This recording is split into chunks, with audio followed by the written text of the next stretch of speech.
94 अखिल भारतीय मराठी साहित्य संमेलन मार्च महिन्याच्या अखेरीस नाशिकला होणार होतं,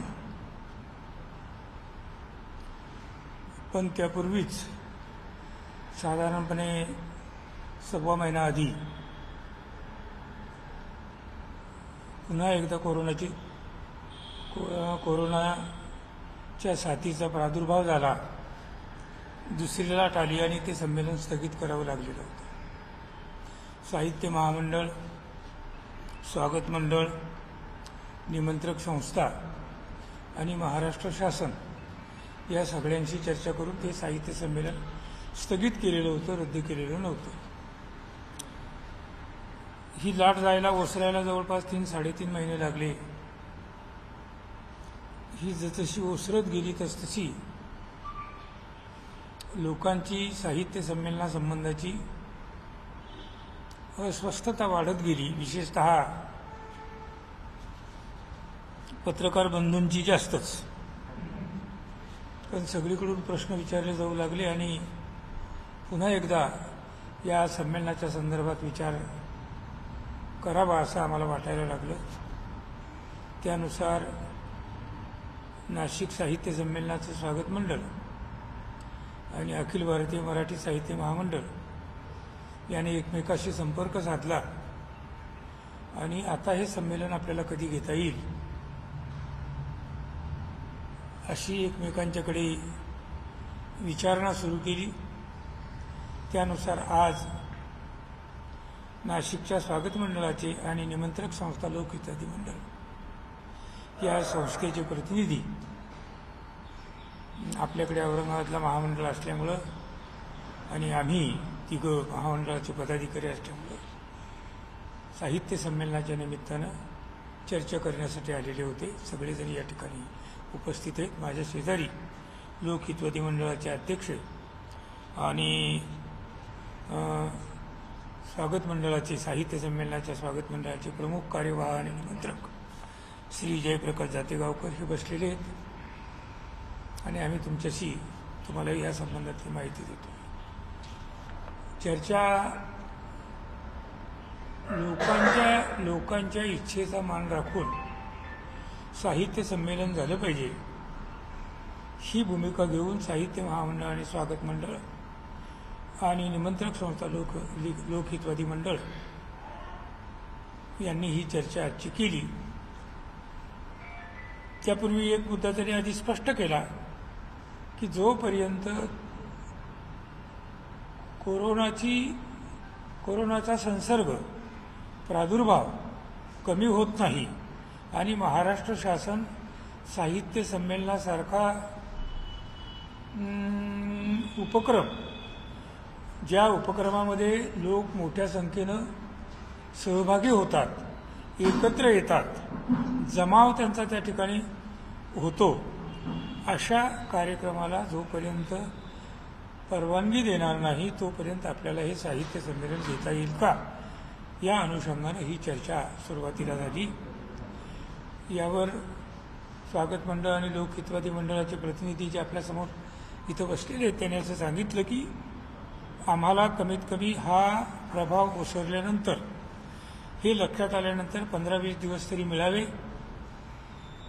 लक्षात आल्यापासून म्हणजे साधारणपणे 3 आठवडे त्यांना मिळावे, 20-25 दिवस त्यांना मिळावे.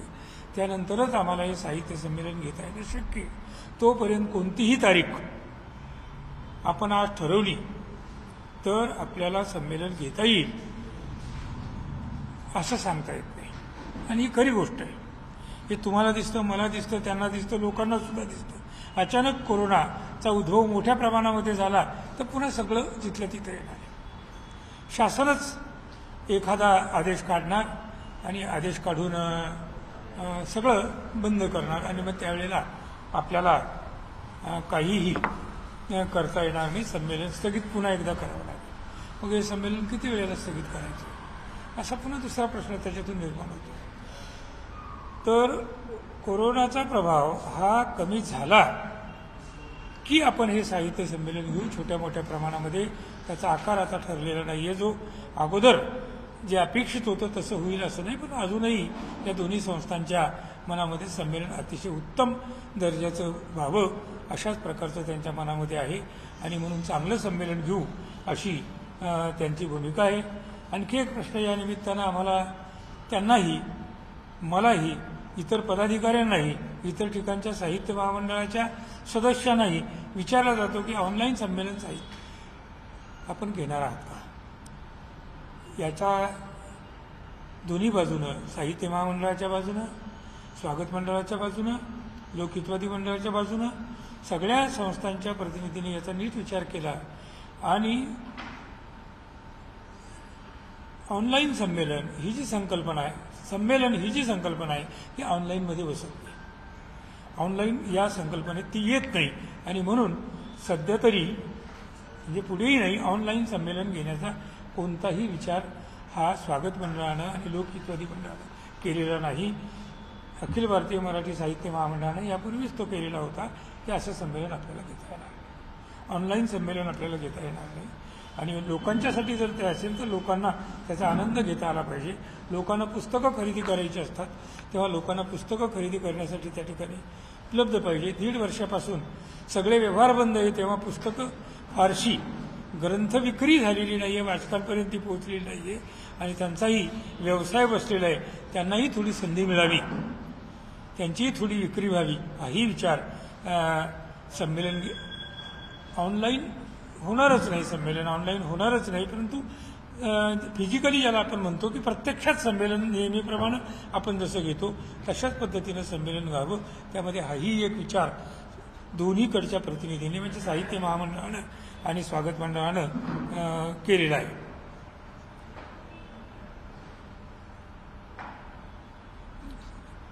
आता 8 तारखेला साहित्य महामंडळाची बैठक आहे. आज जी आमची चर्चा झाली ती चर्चा साहित्य महामंडळाच्या बैठकीसमोर ठेवण्यात येईल आणि त्यात काय साहित्य महामंडळ भूमिका घेते. कारण साहित्य महामंडळ म्हणजे फक्त पदाधिकारी नव्हेत, अध्यक्ष, कार्यवाह किंवा कोषाध्यक्ष किंवा उपाध्यक्ष एवढंच साहित्य महामंडळ नसतं. त्याशिवाय आणखी जवळपास 15 सदस्य असतात. ते काय भूमिका घेतात ती त्यांची मतं जाणून घेतल्यानंतर, आमची मतं त्यांना सांगितल्यानंतर त्यातून काय निष्कर्ष हाती येईल त्या निष्कर्षानंतर साहित्य महामंडळाचे जे निर्णय ते निर्णय आपणापर्यंत पोहोचवण्यात येतील. त्यासाठी प्रत्यक्ष भेटण्याची गरज नाही. आम्ही अशा पद्धतीनं तुम्हाला ते पाठवू शकतो आणि याही नंतर तुम्हाला प्रत्यक्ष भेटायचं असेल तर याच पद्धतीनं तुम्हाला निमंत्रित करण्यात येईल, बोलवण्यात येईल आणि त्या दिवशी सांगण्यात येईल.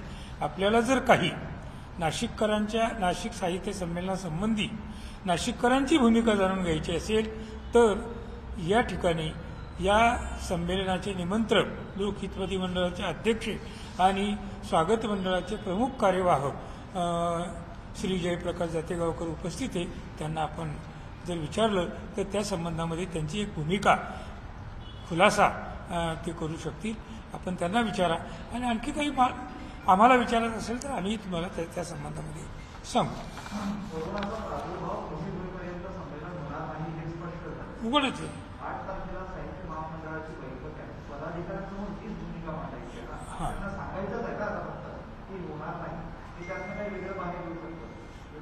नाही, ही भूमिका मांडल्यानंतर ते काय भूमिका घेतात हे पाहावं लागेल ना. कोण काय भूमिका घेईल काही सांगता येत नाही. लोकशाहीमध्ये प्रत्येकाला मत असतं आणि तिथं पुन्हा बहुमत असतं. मग बहुमतानं समजा त्यांनी सांगितलं की नाही अमुक झालं पाहिजे तर तुम्ही काय करणार नाही. काय करायचं त्यावेळेला निर्णय होईल. आज घ्यायचं नाही घ्यायचं असं काहीही सांगता येणार नाही. त्यावेळेला तुम्हाला आम्ही सांगू. आज काहीच सांगता येणार.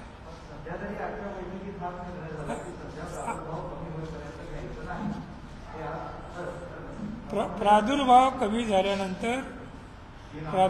कमी झाल्यानंतर नजीकच्या भविष्यकाळात ताबडतोब घेण्याचा त्यांचा विचार आहे असं याच्यामध्ये आम्ही स्पष्ट केलेलं आहे. संमेलन नाशिकला होईल, नाशिकला त्यांना घ्यायचं आहे. महामंडळाची आजच्या घडीला महामंडळाची त्यांची अनुकूलता आहे त्या संदर्भातली. एवढं तुम्हाला मी आज सांगू शकतो. महामंडळासोबत चर्चा झाल्यानंतरच निर्णय होईल.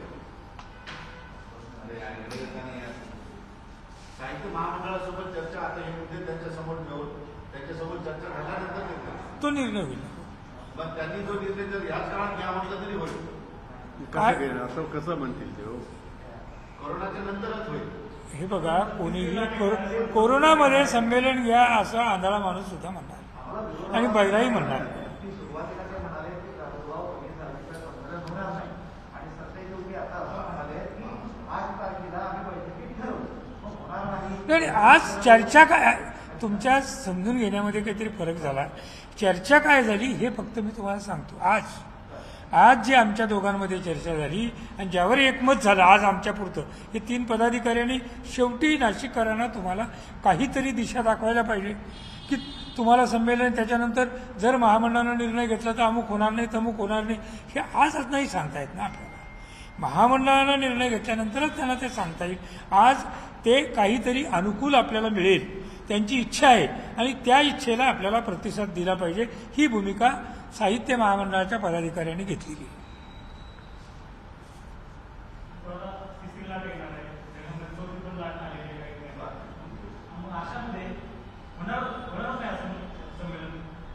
तिथं म्हटलंय ना तुम्ही ते हे आणि सरांनी पण तुम्हाला हे सांगितलं. पाठवलं आणि मी सांगितलंही. हे बघा, जर कोरोना सतत चालू राहिला तर संमेलन होणारच नाही ना. कसं होईल संमेलन? तुमचा जीव धोक्यात घालून मी संमेलन, समाजाचा जीव, समाजातल्या लोकांचा जीव धोक्यात घालून मी संमेलन कसं घेणार किंवा ते तरी कसं घेतील? कोणीही देऊ शकत नाही आणि आपणही तिथं जाणार नाही. तुम्हाला ते संकट, सामाजिक संकट आहे ते मोठं आणि नैसर्गिक आपत्ती आहे ती.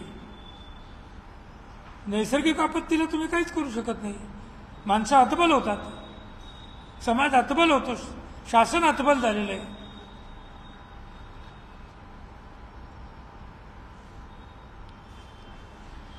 तर महामंडळासोबत 8 तारखेला काय बैठक होणार? कुठं होणार बैठक? कुठं होणार?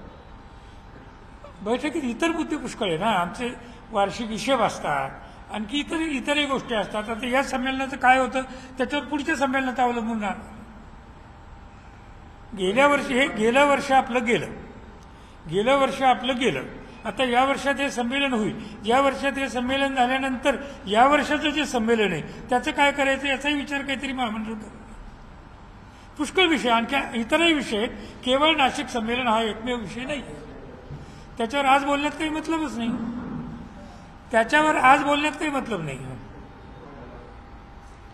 नाशिकरांची तयारी पूर्णच आहे. आमचे स्वागताध्यक्ष आदरणीय नामदार छगनरावजी भुजबळ यांनी आपली भूमिका स्पष्ट केली आहे की शासकीय निर्बंध मोकळे झाल्यानंतर आणि शासनाने अनुमती दिल्यानंतर आम्ही संमेलन घेण्यास उत्सुक आहोत. आमच्या या संमेलनासाठी 40 कमिट्या काम करत आहे. त्याच्या जवळजवळ 600 ते 700 कार्यकर्ते काम करत आहे. आम्ही जेव्हा 27-28 मार्चला संमेलन घेणार होतो त्यावेळेला आमची तयारी पूर्ण झालेली आहे आणि आता करोनाचे निर्बंध खाली आल्यानंतर अत्यंत अल्प वेळेत हे संमेलन आम्ही उभं करू शकतो अशी भूमिका स्वागताध्यक्ष आदरणीय भुजबळ साहेबांची आहे. तीच भूमिका सगळ्या नाशिककरांची आहे. बऱ्यापैकी प्रादुर्भाव कमी झालेला आहे, प्रयत्न करताय. म्हणजे आता कालच शिक्षक पण बऱ्यापैकी हटवले, बाजारपेठा सुद्धा आता मोबाईल विषय झालेले आहे. म्हणजे एक जीव नॉर्मल झालेला आहे. 3री-4थी लाट येतच राहणार. पण या परिस्थितीत अजून किती दिवस निर्बंध म्हणजे?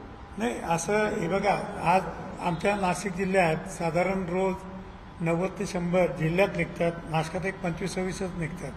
आमची प्रशासनाबरोबर पण मिटिंग झाली. हे पहिलं संमेलन असं आहे की याच्यात शासकीय कमिटी पण आहे आणि शासनाने एक नोडल ऑफिसर पण या संमेलनासाठी दिलेला आहे. त्याच्यात आपत्ती व्यवस्थापनाचे लोक आहे, महापालिका आयुक्ताचे आहे, पोलीस विभागाचे आहे आणि आमच्या संमेलनाचे 2 प्रतिनिधी त्याच्यात आहे. ते या ठिकाणी विश्वास ठाकूर पण ते त्याच्यात त्या समितीत आहे. तर या नाशिकच्या जिल्हाधिकाऱ्यांनी सुद्धा असं सांगितलं आहे की आपण ऑगस्ट महिन्यापर्यंत आपण वाट बघू की साधारण हा रेशो किती राहतो आणि त्यानंतर आपण ऑगस्ट एंडला निर्णय घेऊ शकतो की आपण हे संमेलन कधी घेऊ शकतो. मागच्या वेळेला जेव्हा मार्च महिन्यात आम्ही संमेलन घेणार होतो त्यावेळेला 50% उपस्थितीतच आम्ही संमेलन घेणार होतो. म्हणजे जी आमच्या त्या ग्राउंडची कॅपॅसिटी असेल त्याच्या 50%तच घेणार होतो. आता ज्यावेळेला आम्ही संमेलन घेऊ त्यावेळेला शासनाचे जे करोनाचे नियम असतील ते सर्व पाळून आणि त्यानंतरच आम्ही संमेलन घेऊ. त्यामध्ये हे पण बघू आम्ही की संमेलनाला येणारा प्रतिनिधी हा दोन्ही लस घेतलेला आहे का नाही ते पण त्याच्यात बघू. आणि दोन्ही लस ज्यांनी घेतले त्यांना त्याच्यात आम्ही त्या प्रतिनिधींचा त्याच्यात समावेश करून घेऊ. तर या सर्व ज्या बाबी आहे या सर्व बाबी बघूनच ते संमेलन घेऊ. परंतु आज एखाद्या गावात जे संमेलन मिळतं ते 8 ते 15 वर्षांनी मिळतं. आम्हाला जी महामंडळाने संधी दिली आहे ती आम्हाला उपवायची नाही, आम्हाला संमेलन करायचं आहे. नाशिकचं 94 अखिल भारतीय मराठी साहित्य संमेलन जे ते वेळ वाया न घालवता न दवडता साधारणपणे कमी झाल्याचं लक्षात आल्याबरोबर तिथून पुढे 15 ते 20 दिवसामध्ये हे साहित्य संमेलन घेतलं जाईल अशा प्रकारची भूमिका ही स्वागत मंडळाचे प्रतिनिधी, लोकहितवादी मंडळाचे निमंत्रक संस्था लोकहितवादी मंडळाचे प्रतिनिधी यांनी घेतलेली आहे आणि साहित्य महामंडळाची तीच भूमिका आहे. हे संमेलन व्हावं अशी सर्वांची इच्छा आहे. 8 ऑगस्टला बैठक आहे.